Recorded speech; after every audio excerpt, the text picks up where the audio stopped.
ప్రేమ్ అంటే థ్రిల్లు ప్రాప్తి రస్తు ఇవాళ రిలీజ్ అయింది ఈ మూవీ థియేటర్స్లో. ట్రైలర్ చూస్తే ఏదో ఇంట్రెస్టింగ్ గానే అనిపించింది. సరే మూవీ కూడా అలానే వర్క్ అవుతుంది అనుకుని మూవీకి వెళ్ళా.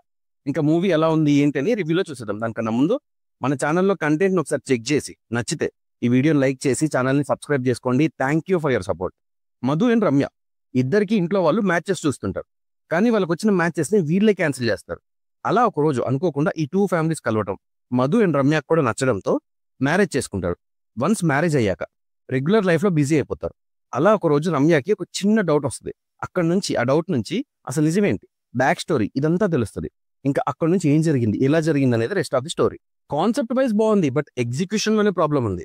ఇలాంటి ఎంటర్టైనర్స్ కి ఫన్ ఎలిమెంట్ అనేది మేజర్ రోల్ ప్లే చేస్తుంది. కానీ ఫన్ ఎలిమెంట్ అనేది మిస్సింగ్ ఇక్కడ. మొత్తమే లేదా అంటే ఉంది, కానీ చాలా తక్కువ సార్లు.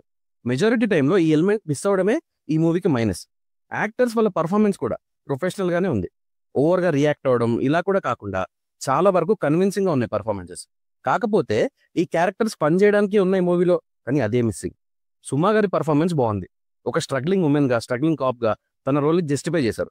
నాకైతే ఈ మూవీ వరకు performance wise Anandi was the best. Ramya రోల్లో అలా సింక్ అయిపోయింది. ప్రియదర్శి కూడా చాలా బాగా సపోర్ట్ చేశారు. అయితే పర్ఫార్మెన్సెస్ అన్ని బాగానే ఉన్నాయి, బట్ ప్రాబ్లం ఏంటంటే ప్రెడిక్టబిలిటీ.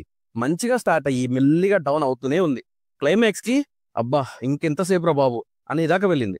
స్క్రీన్ మీద జరుగుతున్న ప్రతిదీ బాగానే అనిపిస్తుంది, బట్ ఎక్కడో డ్రాగ్ అవుతుంది అనే ఫీలింగ్ వస్తూనే ఉంటుంది మనకి.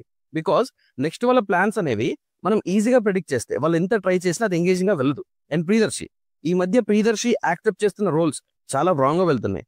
మేబీ ఆన్ పేపర్ ఉన్న ప్రాజెక్ట్ ఆన్ స్క్రీన్ వచ్చేసరికి చేంజ్ అవుతున్నాయో ఏంటో, కానీ ఇది కొంచెం చూసుకోవాలి. బికాజ్ మెల్లిగా ఇలానే చాలా మంది హీరోస్ గాయబైపోయారు. ఈ థ్రెట్ నుంచి బయటకు రావడానికి ఒక మంచి రోల్ పడాలి దర్శికి. హీరోగానే కాదు, కామెడీ యాంగిల్లో వచ్చినా చేస్తేనే బెటర్.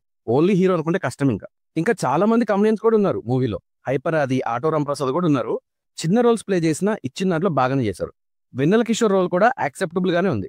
బట్ ఇంతమంది కమెడియన్స్ ఉన్నా ఒక ఇంట్రెస్టింగ్ పాయింట్ అండ్ ఎంటర్టైనింగ్ గా లేకపోవడం చాలా పెద్ద బ్యాక్ డ్రాప్. ఎంతో కొంత first half better second half కన్నా. Movie run time 2 hours 30 minutes ఉంది. కొంచెం ఎడిట్ చేసుకోవాల్సింది, మరీ లెంతీగా అయిపోయింది. ఎడిటింగ్ కొంచెం టైట్ చేస్తే మూవీకి హెల్ప్ అయ్యేది.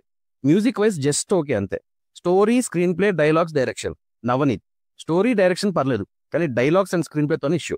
సో నాకు మూవీ ఎలా అనిపించిందంటే పర్ఫార్మెన్సెస్ బాగానే ఉన్నాయి, అది కూడా క్యారెక్టర్స్ కి కావాల్సినంతలో. మరీ ఓవర్గా కూడా ఎక్స్పెక్ట్ చేయకండి. ఎంతలో కావాలో అంతలో ఉంది. బట్ స్క్రీన్ ప్లే కానీ ఎగ్జిక్యూషన్ కానీ చాలా డ్రాప్ అయింది. సో నా వరకు మూవీ బిలో యావరేజ్. ఇవన్నీ కాదు కానీ నచ్చలేదు. మీరు చూస్తే నీకేమనిపించిందని నాకు కామెంట్ చేయండి. నా రివ్యూ నచ్చితే సబ్స్క్రైబ్ చేసుకోండి. Thank you for watching.